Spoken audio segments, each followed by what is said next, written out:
ভাবলাম কি এই রঙে দিনে যাবে রে সুজন নাইয়া। হাই ফ্রেন্ডস, আমি এখন দাঁড়িয়ে আছি নড়াইল সরকারি ভিক্টোরিয়া কলেজের পুরাতন ভবনের সামনে। অলরেডি আমাদের জীবন অপেক্ষা করছে।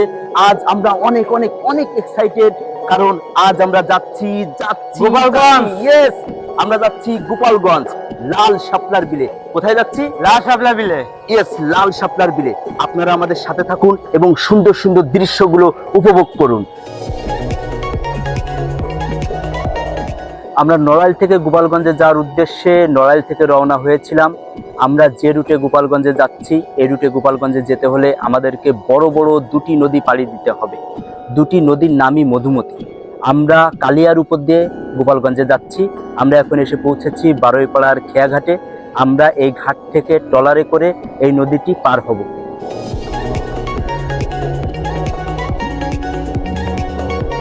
আমি এখন দাঁড়িয়ে আছি মধুমতি নদীর উপরে অবস্থিত চাপাইল সেতুতে, যে সেতুটি নড়াইল এবং গোপালগঞ্জ এই পাশাপাশি দুটি জেলাকে যুক্ত করেছে। এখান থেকে মাত্র 3 কিলোমিটার সামনেই গোপালগঞ্জ শহর। আমরা নড়াইল থেকে গোপালগঞ্জ শিল্পকলায় চলে আসলাম। গোপালগঞ্জ শিল্পকলায় এসেই পেয়ে গেলাম আমার ছোট ভাই জয়কে। জয়কে পেয়ে আমরা অনেক আনন্দিত। জয়ের প্রথম পরিচয় হলো সে একজন নাট্যকর্মী এবং অসাধারণ অভিনয় করে। জয় আজকে আমাদের সাথে থাকবে। জয় আমাদের সাথে থাকলে আমাদের ঘোরাঘুরিটা সহজ হয়ে যাবে, কারণ জয় গোপালগঞ্জের ছেলে, সে সব জানে বোঝে, সব জায়গায় চেনে। এজন্য আমাদের কাজটা সহজ হয়ে যাবে, ঘোরাটাও সহজ হয়ে যাবে। জয়, তোমার কেমন লাগছে? আমরা এখানে আসছি, তোমার সাথে কথা বলছি, একসাথে আড্ডা দেবো। ভাই আমি ভাবতেও পারি নাই যে আপনি আসবেন। আপনি আসছেন ভাই, অনেকদিন পরে দেখা হলো, অনেক ভালো লাগতেছে। আর আপনার সাথে যে একটু সময় কাটাতে পারবো ভাবতেও অনেক ভালো লাগতেছে। আমরা এখন থেকে সন্ধ্যার আগ পর্যন্ত একসাথে অনেক মজা করব, অনেক আড্ডা দেবো। আমরা এখন লাল শাপলা দেখার উদ্দেশ্যে কুটালীপাড়া বিলে রওনা দেব। আপনারা আমাদের সাথেই থাকুন আর সুন্দর সুন্দর দৃশ্যগুলো উপভোগ করুন। আমার পিছনে দেখতে পাচ্ছেন অনেক বড় একটি বিল, পুরা বিল জুড়ে লাল শাপলা। কিন্তু দুঃখের বিষয়, আমরা এই লাল শাপলার সৌন্দর্য উপভোগ করতে পারলাম না। এই রক্তকমল ফুটে থাকে রাতের বেলায়, ভোরবেলায় এর সৌন্দর্য উপভোগ করা যায়। তাই আমরা নতুন ভাবে সিদ্ধান্ত নিয়েছি, আমরা আজ লাল শাপলা বিলে ঘুরবো না, আমরা আজ ঘুরবো পদ্ম বিলে।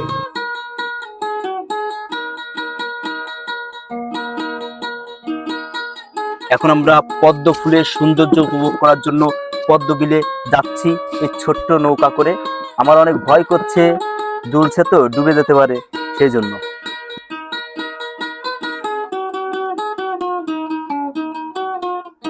আমরা ফাইনালি চলে এসেছি পদ্ম বিলে।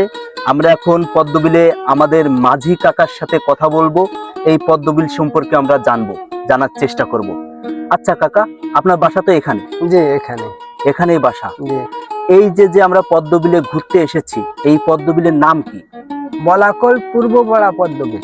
পূর্বপাড়া পদ্ম বিল, তাই তো? জি। এই পদ্ম বিলে কয় মাস পদ্ম থাকে? থাকে 4 মাস। 4 মাস থাকে। কোন মাস থেকে কোন মাস পর্যন্ত? শ্রাবণ মাস থেকে কাতি মাস পর্যন্ত। শ্রাবণ মাস থেকে কাতি মাস পর্যন্ত। এখানে যে পর্যটকরা ঘুরতে আসে, তাদের আপনারা মাথা পিছু কত করে নেন? 100 টাকা করে। 100 টাকা করে, অনেক কম। আমাদের এখানে পদ্ম বিলে তারা ঘুরাবে, মাথা পিছু 100 টাকা করে নেবে। সর্বনিম্ন 5 জন হতে হবে। আর যদি তার কম হয়, আপনারা তাদের সাথে আলোচনা করে রিজার্ভ করে নিতে পারবেন নৌকাগুলো। আপনারা এসে ঘুরে যাবেন। পদ্মবিলটা অসাধারণ, অনেক সুন্দর একটি জায়গা। অপরূপ সৌন্দর্যে সেজেছে আজ পদ্ম ফুল।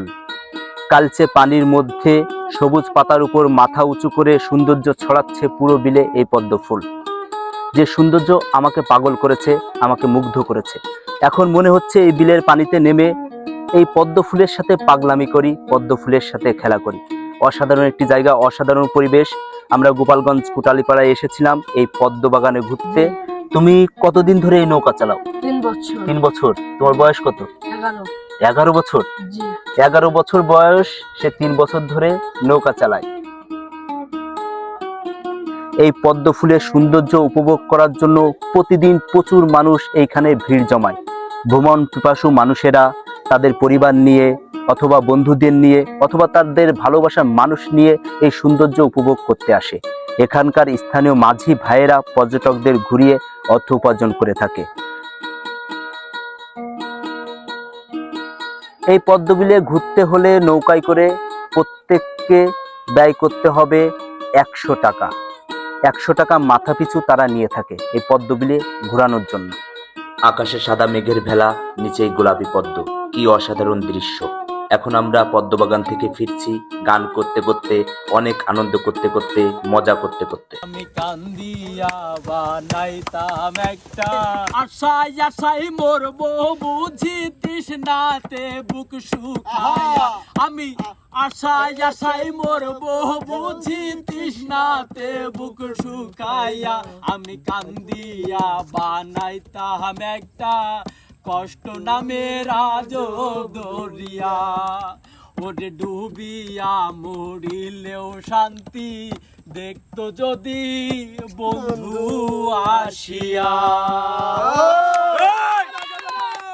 আমরা এখন গোপালগঞ্জ কোটালীপাড়ার বলাকো পূর্বপাড়া পদ্মবিল থেকে বিদায় নিচ্ছি। আপনারাও এখানে এসে ঘুরে যেতে পারেন, জায়গাটি অনেক সুন্দর। এখানে আসলে আপনারা লাল শাপলা পদ্ম ফুল দুইটাই দেখতে পারবেন।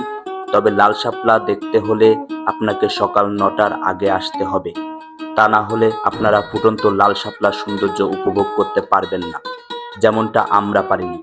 আমরা এসেছিলাম বিকালে ঘুরতে ঘুরতে এসে দেখি সমস্ত লাল শাপলা বুঝে আছে।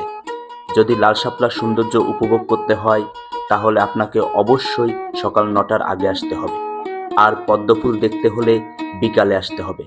আমরা এখন বিদায় নিচ্ছি বলাকো পূর্বপাড়া পদ্মবিল থেকে। আপনারা সবাই সুস্থ থাকবেন, ভালো থাকবেন। আপনাদের সকলকে অসংখ্য অসংখ্য ধন্যবাদ।